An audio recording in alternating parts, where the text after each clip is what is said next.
What's your favorite moment from the original Coming to America? Mine has to be this. Bark like a dog. He looks at the camera. It's just so funny. What is up, Flick fans? Welcome back to my channel. Coming to America drops on Amazon Prime this weekend, and I need you guys in the comments down below. Were you a fan of the original movie? Were you looking forward to this film? And let's get into it. So, in Coming to America, I'm going to keep saying that, Prince Akeem is set to become king of Zamunda when he discovers he has a son he never knew about. Guess what? In America, who is a street-savvy Queens native, and so honoring his father's dying wish to groom his son as the crown prince, our two heroes from the first film set off to America once again. Of course, Eddie Murphy, Arsenio Hall are back as our main characters, and I think the worry here was, well, it's been so long since not only Eddie Murphy's been on screen, here and there with a Dolomite, Arsenio Hall, it's been a while since he's had a marquee role like this. So I think the big fear is, are they going to have the same chemistry? Is it going to be that sort of dynamic that we knew from the first movie? And thankfully, that is definitely present. Not only that, but we also have some slick directing at times from our new director here, and that is Craig Brewer, who directed Eddie Murphy in Dolomite Is My Name, which was personally a huge surprise the year it came out. And then we have the inclusion of his son, who is played by Jermaine Fowler. He does a fantastic job, and their mission is somewhat similar to the first mission, and thematically, I think this film pulls a lot of things, purposely, of course, because they're wanting to harken back to that original movie. From the scene I referenced at the beginning of this video, to a lot of these smaller characters and roles, maybe some of them played by Eddie Murphy multiple times, played by Arsenio Hall multiple times, they come back into play once again, and that makes for some interesting nods and throwbacks. The big question here is the movie funny?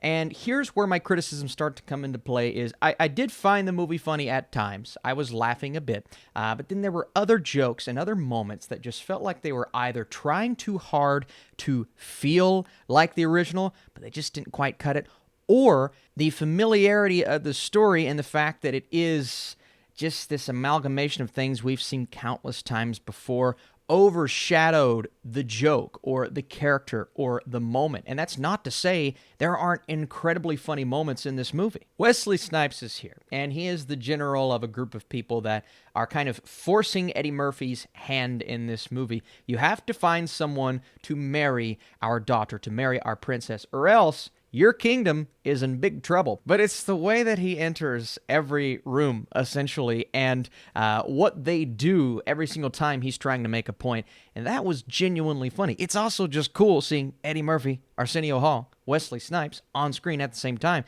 I love that. Also, a huge positive for me is the world, the location, the costume design. There's actually a fight scene here that was very well constructed, and you mix that, the choreography, the costume design, like those specific elements that you don't necessarily expect in a movie like this, and it brings a different flair, and it allows it to at least be, in that regard, different from the original.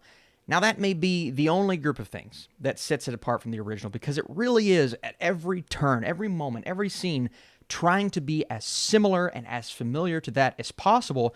But I would say most of, probably 60 to 70% of the jokes and of those moments weren't quite as good, weren't quite as up to par. And just my thoughts and feelings on the original Coming to America. I really like it. I don't hold it as one of my favorite comedies of all time, but I think it does a lot right. And I do believe there will be a huge group of fans from that first movie that will be inevitably disappointed because of, and my biggest criticism is, yes, some of the jokes work. Yes, it tries to be self-aware. My biggest criticism is the script itself, because the script itself doesn't do a great job of fleshing out what I believe should have been fleshed out within the story.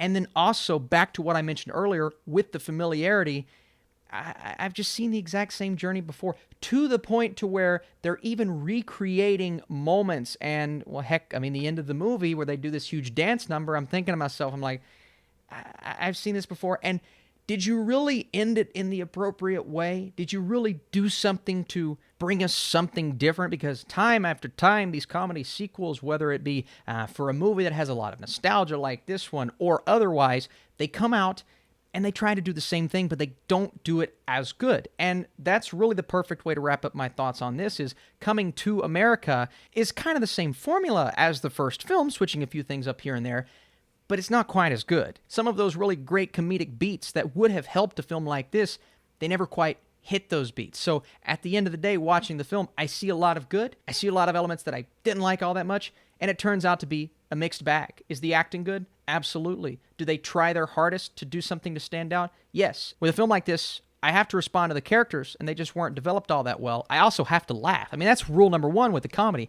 And I laughed at times, and other times, I just wasn't laughing all that much. There's also a really bad CGI lion in here. I'm giving nitpicks now. Fans of the first will have some fun, but the overall story couldn't quite come together for me personally, but I'm interested to see how you feel below. As for my score, I'm going a 55%. It's not a bad film, and compared to some of these other comedy sequels, it could have been a lot worse. I just don't think all of the magic is quite there. Some of the comedic beats were very hit and miss, but again, it does tend to hit at times.